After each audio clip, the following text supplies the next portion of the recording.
Digital 410 Productions proudly presents the What's in Your Head podcast.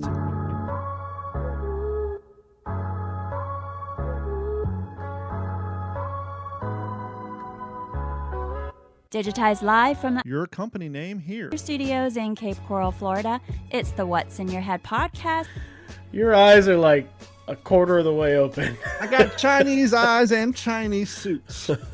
Just a little bit, little diddly day. Okay. There you go. I can't talk too loud, otherwise I'll start to clip. Well, what Clippy professionals McGee. do is when you get excited, you back off the microphone. Like if you're pretending to yell at Yeah. to do this. Yeah, I know. That's what Dave would do in a fucking K-Rock. He'd get in there like, no, stupid, back up the mic. Did you guys see that video? I started to watch it. I perused through it and I skimmed it. There's a video. So whoever bought out Beasley's building in Estero sold it to a wrecking crew. I couldn't watch it. It was disappointing. I perused it and I stopped. I was thinking about reaching out to Babs, Gabby, and a few other people and doing a reaction video with them on it. Because like with the K-Rock stuff, I have 134 videos. I could cut here's some of the cool shit that happened in this room that you're fucking ransacking here, and just, I don't know, I was thinking about doing it, either a reaction video by myself or trying to get some of the other people who worked at the station to do reaction videos. I thought that might be kind of cool. It's crazy that they're just demoing the building completely. I mean, I couldn't believe they didn't try, the demo company got the boards and all. Yeah. That's insane to me. I mean, that would have been, to me, I would have been like, fucking, let's get some shit. I'd be interested to see the raw footage when they tore Stan's original office apart, the one I worked in, because we had shit up in the ceiling tiles. It'd be interesting to see how much my shit's still there. Yeah, because his office was so small and so full. We had somebody brought us these cardboard cutouts of, what the hell, the super hot Hispanic chick that I think dated Charlie Sheen for a while. Anyhow, Revlon pictures of her displays from the fucking Revlon store and shit. We had all that shit in our office, and after a while we were putting shit up in the drop ceiling and everything. So they probably found so much shit when they tore that apart. That wasn't Sophia Vergara, was it? Yeah, her. Yep. Oh, by the way, what's up? Yep. What's up, OG5? Welcome to the What's in Your Head podcast. Real quick, we do have the What's in Your Head podcast hats up for sale. We do have shirts back up for sale with our new vendor. And for the first time ever, fucking OG5 hats are available, fellas. I need to remake the digital 410 hat, because fun fact, there's only 2 people on this planet who owned a digital 410 hat. Me and anyone? What's his name? Waterman? No? Morgan. Oh. I think I've still got it somewhere. I did. Those were beta hats I had done at Edison Mall, and because Morgan was an early OG5 he was an early Patreon subscriber. I gave it to him. Gordon didn't even have one. I think I did send Gordon one, but he didn't wear it. What a wiener! So you can get the What's in Your Head podcast hats and the OG5 symbol shirts and stuff. Head over to whatsinyourhead.com, and while you're there, click on that Patreon link. Please like, subscribe, sign up. It's like $3 a month. Goes a long way to help what we do around here. We're really bad at self-promotion, but yeah. Happy Does my Earth face Day. look any skinnier now? A smidge. Thank you. See, when I lose weight, I lose it in my hands and my face. But I've been lifting a lot, and so when I play Arc Raiders, I sit like this. So you're getting this. And Ron's like, dude, you look like you're getting fucking fat. I'm like, no, that's the end I'm sitting at. I'm actually losing weight. So yeah, your buddy Ron's calling me fucking fat again, which I need anyhow. He says that all the time. He talks to you about how fat you get all the time. Meanwhile, this motherfucker's sitting there railing on fucking potato chips and cookies while we're playing Arc Raiders. Yeah. And then I gotta hear his fucking diabetes alarm go off. Like, come on, dude. How about to lay off the fucking carbs, which turns into sugar, which kicks off your diabetes. Quit telling me I'm fucking fat and fucking put the shit down. Yeah. Yep. Yeah, that's round for you, buddy. Oh, you're killing me. And there it goes. YouTube says, sorry, can't pay to promote this video. You know what? You know what go-to they always hit us with? You would think we're fucking Tucker Carlson. Every time they deny my wanting to pay them a couple of bucks to promote the show, it usually comes back with something about politics or politics. It's like, we don't talk politics. Not really. It's not like we're a podcast here trying to raise money for the Democratic Party. I mean, Well, and we talk about things that we could consider political, but we're not pro politics. It's not like we're a Republican show or a Democrat show or even an independent show. I mean, we talk about shit that's in the news and prevent our ideas, but at no point would you think we're like campaigning for a particular group.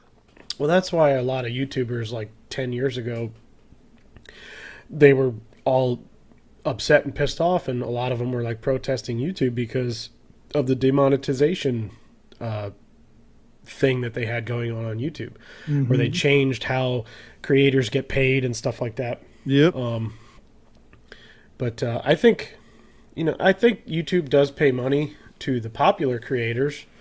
I don't think that the lower end creators make all that much money. But what I've discovered doing this for so many years and finally starting to get views, and this is the thing no one talks about, and I don't want to sound like I'm constantly railing on this shit, but at the end of the day, if you do not pay YouTube some sort of minimum, whether it's for, which I figured this out. You guys ever wonder why like someone shows up on your TikTok and you're a subscriber to them and you're like, I've never subscribed to this motherfucker? Yeah. When you pay these companies for subs, they're not boosting your videos to try to get you subs. They're just going on to people's fucking accounts that are dormant and just fucking making their account subscribe to you. Yeah. And that's why you're like, how? Because I remember like after pandemic, I was going through mine. I'm like, there's all these like young semi-kids on there, like, kids for already, 19. And it's like, I would never like this person's content. I'm like going through and unsubscribes. Oh, these people are paying for fucking likes and subscribes, and that's where these come from. But what I'm getting to is, if you're a small creator, you're paying for your camera equipment, you're paying for web hosting and all that, and unless you get you have to get really lucky. Because like I've had videos on Instagram and shit get 5 million views, and unless you pay the provider some sort of money, you are not going to get a return. It's like you hear these where it's very little.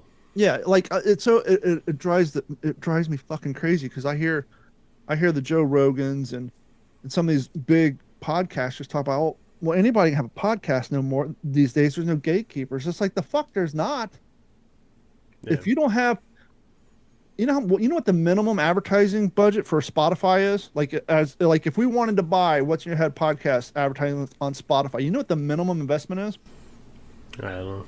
$400. $5,000. Yeah. $400 a month. If you're 18 living at mom's house and you have a job but you're not paying for anything, that's fine. But if you're a fucking 35, 40-year-old dad paying mortgage and paying for web hosting and everything else, like, you don't have $400. And the days of, well, you just got to get a bunch of subscribers on Facebook. No, because if you don't pay Facebook and Instagram to promote your post, you could have 20,000 subscribers. Only 150 of them will see it naturally. The only thing that I disagree with that is when you have those 20,000 subscribers, you start to pique more interest in advertising companies and stuff like that, or like product. It depends. For example, I have 17.5. I cannot get over 17.5, and I got this day a year ago videos trending right now. Yeah. Like the one about the, hey, white people, when are you going to tell us about the dogs? About the golden retrievers. I cannot get over 17.5, and even with 17.5 thousand subscribers, I post a video, I'll get like 35, 60 views. And now, I'm sorry, that is not 0.15% of my audience. Right. That's less. And I get it.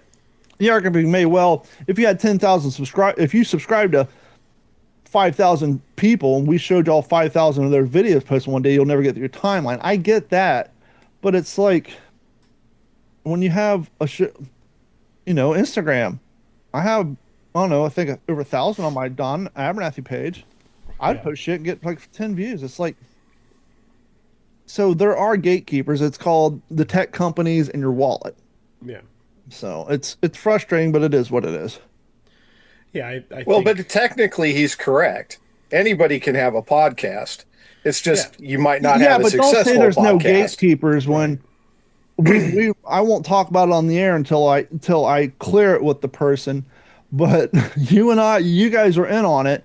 We know that this particular podcast has actively gotten me fucking, I don't say canceled, but I'm going to say redacted from certain people's lives professionally.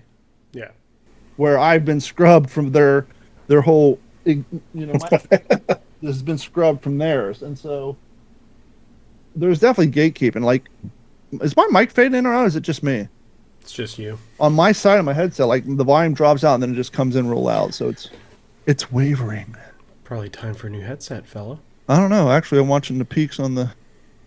Yeah, it's even doing it on the my computer where it's recording. It's almost like my volume's being controlled by something. Hold on a second. Hello. Because you were echoing and I was loud as fuck. So Yeah. There you go. Yeah. I think it's a little bit better now. A little better now. A little bit better now. While we're on the topic Yeah. of social media people, Yeah. Carrie wants really, really bad to be a video game streamer. Really?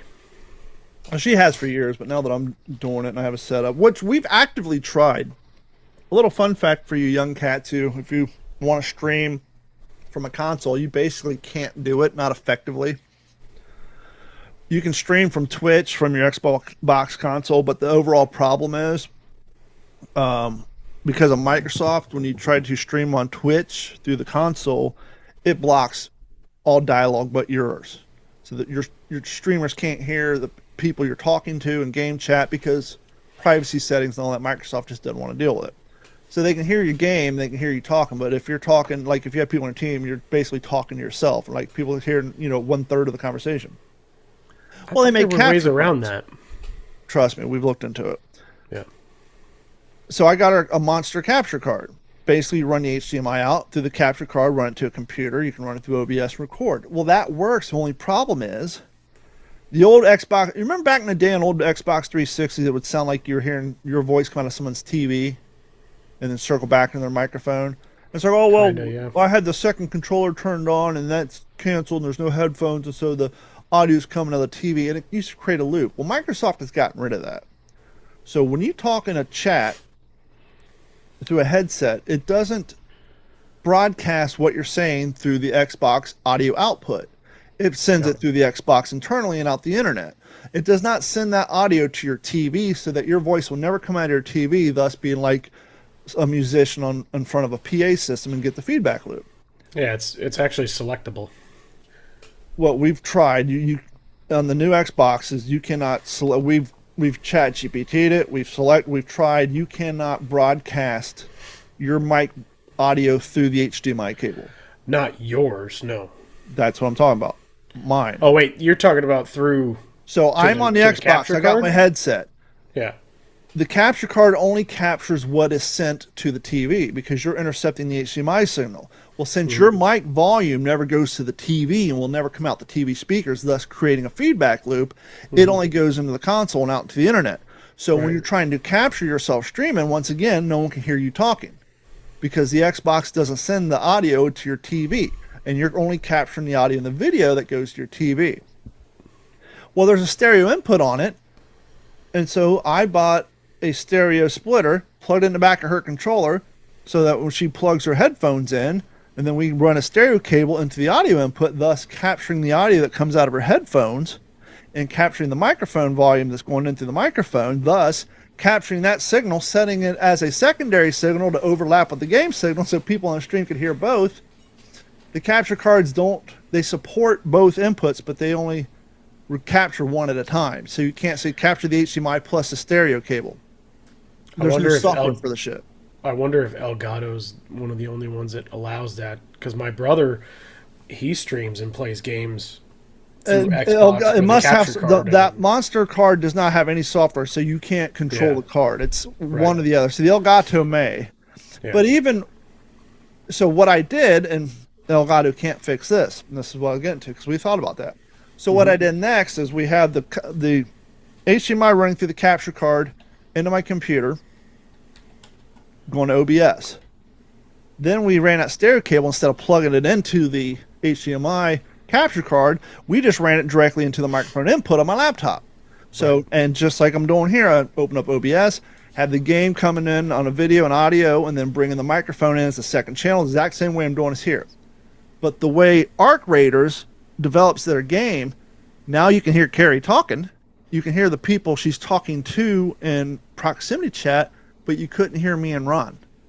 Because the way they overlay our conversation, it doesn't go out through the HDMI cable, and it doesn't go out through the microphone audio cable. You can hear us, but it sounds like we're being played on a phone in the background real low. It's the weirdest shit ever. So I told her you could stream when you're soloing, but when you're playing with anybody else, it'd be like listen to this podcast, you only hear me talking and just you and Morgan real low in the background. It's the craziest shit ever. That's weird. So back to the point, she started looking around at small creators, and she found this real cute husband-wife couple. They play in the same bedroom, and he's over there, she's over here, and she's real hot. I'm like, wow, they just started and I already got 500 subscribers. She's telling me all the things you need to do to get subscribers on the internet, and I just, yeah, cool. You know, because it's so easy to do, and I know nothing about that. And she starts noticing their chairs and their rigs, and she's doing a deep dive. What? They got $4,000 fucking chairs, or $1,400 computer chairs, and $4,000 computers, and these headsets, and this and that, and all these microphones. She started doing a deep dive on them. Kids, let me tell you, just like you shouldn't go to MedMD and type in all your symptoms and see what's wrong with you, you shouldn't do a deep dive on the cute, wholesome, sexy gamer couple to figure out where they're getting their money. If you had to guess, Mike, where do you think they're getting their money? OnlyFans. Yep. And Carrie was so disappointed. She's like, show me your butthole. She's like, I thought they were just the cute, wholesome couple. I'm like, Carrie, no. And watch this. And I did this. I'll do it in real time. Watch this. How many females in the United States of America have OnlyFans accounts? Sure. It's estimated there are about 1.1 million total creators in the United States. Based on women making up somewhere between 70 and 84% of those creators, that puts the number of female creators roughly between 770,000 and 924,000. Is there other info I can help with? That's just American women. That'll be all Gemini. Yeah. And I just told her, I said, well, why do you think they're able to get 500 subscribers right away? Because you just got done rubbing off to these two chicks. Let's go watch her play fucking Arc Raiders for the next 3 hours. Follow them on over. Follow them on over. Yep. I said, I'm not. I said, doesn't surprise me one bit. Not at all. So the point is, they used to say, never meet your heroes. Never do a deep dive on the people you're interested on how they get their money on the internet, especially if one of them's a hot chick. Because. Yeah, OnlyFans. There's a lady that lives here that does that. You know, as legitimate income. When I had my townhouse in west side of Columbus in 1999, my neighbor's girlfriend was a phone sex operator. Yeah. And as cliche as it sounds, she would... This is in Columbus, so we had Meijer and Target. Now, if you're not familiar with Meijer, it's in between Walmart and Target. Very similar to Target, just a little bit different clientele. At least back then, it's a little fancier now. But she would go to Meijer and buy underwear and just put random fucking food items on it, rinse them off so there's still an odor, and literally sell them as used panties. Because that's how bad this shit's been going on forever. But there clearly wasn't that many fucking phone sex operators in the United States. Yeah. So never ask where the money comes from. No, just keep pretending. Look away. Look away, children. Yeah, don't look, Ethel. It was too late. She done got an apple. Oh no. That's terrible. You know what the nice thing about everything being ironically made in China nowadays? What's that? or more importantly, how we no longer have the concept of adult things. You ever had your parents say that, Morgan? Don't touch that. That's adult thing. It had Oh nothing to do yeah, with that's some sexual. grown-up stuff. It usually had to do with the amount of money it cost, the Hmm. sophistication, or the danger involved. You know, in 1989, your uncle had a camcorder sitting on the fucking counter. You didn't just run up and grab it. You had to you had to be shown how to use it and supervised because those are adults things. But we don't have that anymore. We're giving fucking 6-month-olds $1,200 iPads to play with, and so everything's ubiquitous. And I think this is part of the reason why champion fitness gear is not frowned upon by the new generation. Okay. You know, it was always kind of Kmart wear when I was in school. Champion's been around a long time, but back in the 90s when people were wearing Starter and Nike and Adidas, if you showed up to school in a Champion sweatsuit, you're super poor and you knew it. Yeah.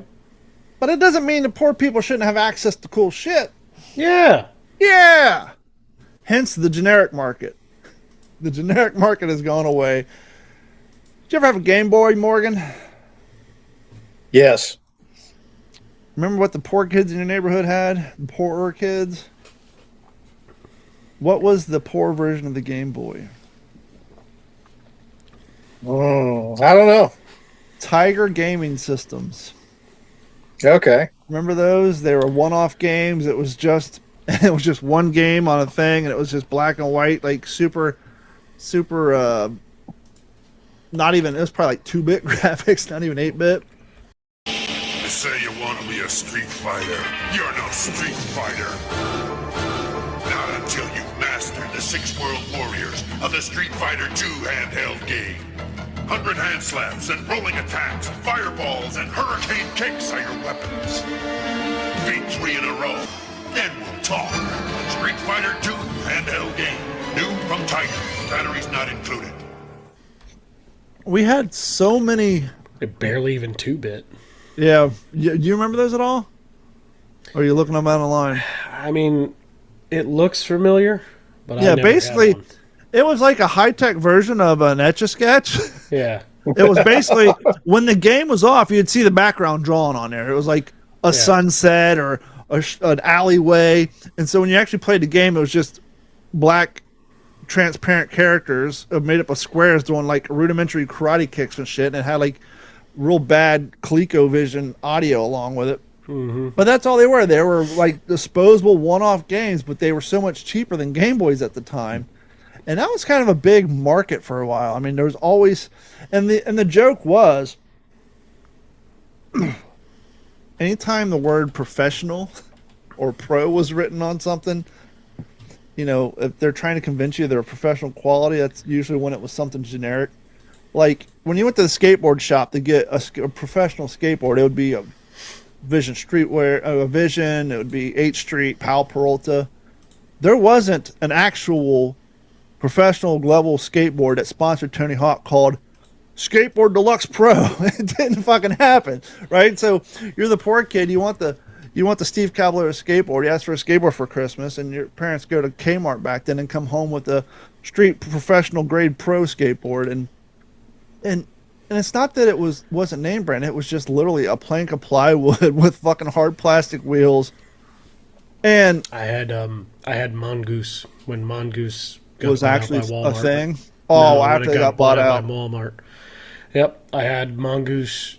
I had one Mongoose bike, BMX bike, and one Mongoose skateboard, and they both sucked.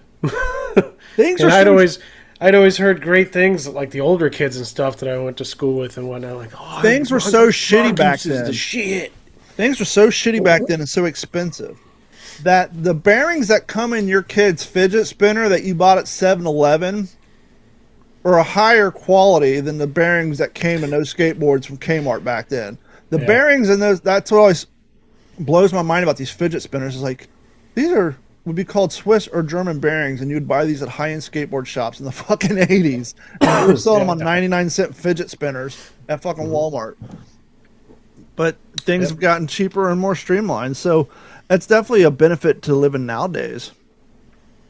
But it's kind of sad because Remember when I was getting the water put in and they ran over my kid's bike? Yeah. Yeah. The bike she had was a Schwinn, but not the modern day generic Schwinn at Walmart. It was the Schwinn mountain bike my dad bought my stepmother in Long Beach, California in 2001 at the actual Schwinn bicycle before Schwinn went out of business and got bought out by some cheap fucking Chinese knockoff. And so when the company was nice enough to pay for it, I even called the Schwinn store in Fort Myers. It's like, yeah, no, all the Schwinns nowadays are just Chinese knockoffs. We're just using the name brand for recognition. It's like everything's, Mike was saying, Mongoose gone, GT gone. The GT of our youth is now another Chinese knockoff company. I would imagine Trek's probably still the same. Trek? Yeah. I think Trek is still the same, yeah. But yeah, Mongoose. I'm not even sure you can you even buy Trek at Walmart or anything like that? No. But No, I don't think so. I think you have to go to the Trek store. Mongoose or was like a pro bike shop or something like yeah, that's why Mongoose wasn't 80. They were up there with Redline and Yeah. GT and all those. And I Haro. wanted a red line so bad. I wanted to be able to pick up my bike with my finger. Mm-hmm. Yeah. I wanted a red line so friggin' bad.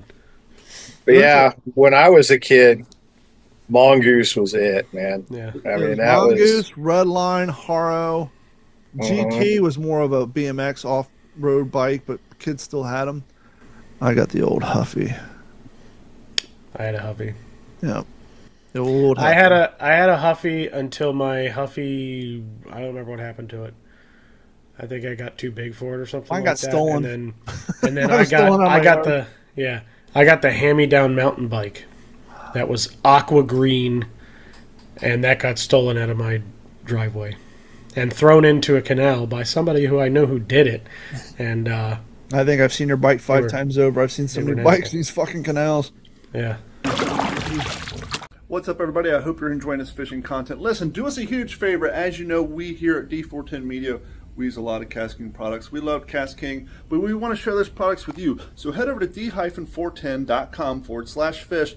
Click on the link, go visit Cast King's website and their ever-growing catalog of fishing gear, apparel, plus much more. They got everything from shirts to fillet knife kits to line spoolers, fishing rods, everything you need, hats, sunglasses, everything you need to go fishing at a super affordable price. Quality stuff. We've been using them for over 4 years. Like, subscribe, and please go to d-410.com/fish. Thanks. When you see someone riding down the street with on a bike with another bike, they stole that, right? How often is somebody actually riding their spouse's, oh, my kid, no, you stole that shit.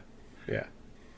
We here at Digital 410 Media and the What's in Your Head podcast do not promote, endorse, or associate or agree with the burning down of warehouses in any way, shape, and or form. But,